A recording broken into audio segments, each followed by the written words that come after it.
आज की इस वीडियो में हम पढ़ेंगे सर्वनाम के बारे में। तो बच्चों, सर्वनाम वह शब्द होते हैं जो संज्ञा के स्थान पर प्रयोग होते हैं, जैसे वह, यह, मैं, तुम आदि। अब जैसे राहुल खेलने जा रहा है, तो इसमें संज्ञा शब्द है राहुल।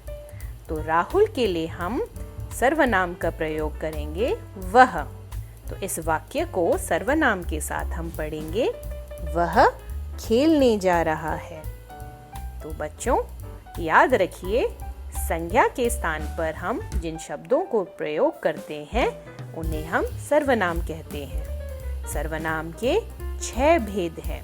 पहला, पुरुषवाचक सर्वनाम, निश्चयवाचक सर्वनाम, अनिश्चयवाचक सर्वनाम, संबंधवाचक सर्वनाम, प्रश्नवाचक सर्वनाम और निजवाचक सर्वनाम।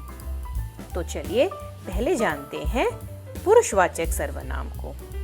ये वे सर्वनाम जो कहने वाले, सुनने वाले या अन्य पुरुष जिसके बारे में बात कर रही हो का बोध कराएं, उन्हें पुरुषवाचक सर्वनाम कहते हैं। जैसे मैं, तू, वह आदि। तो बच्चों, अगला है निश्चयवाचक सर्वनाम।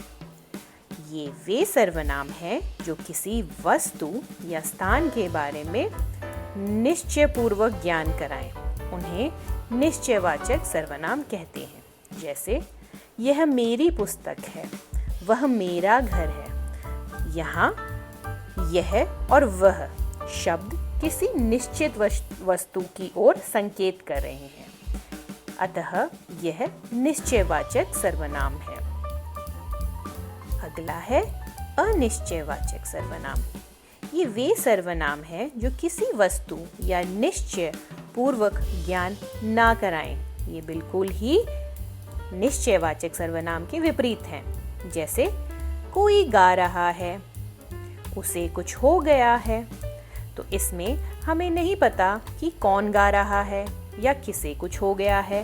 तो जब हमें किसी का भी निश्चय पूर्वक ज्ञान न हो तो हम उसे अनिश्चयवाचक सर्वनाम कहते हैं। अगला है संबंधवाचक सर्वनाम।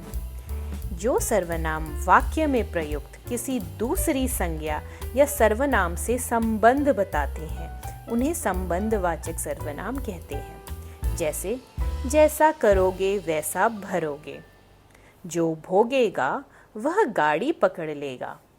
यहाँ पे जैसा, वैसा और जो, वह शब्द दो बातों में मेल स्थापित कर रहे हैं, या इन्हें कह सकते हैं संबंध बता रहे हैं, तो इन्हें संबंधवाचक सर्वनाम कहेंगे।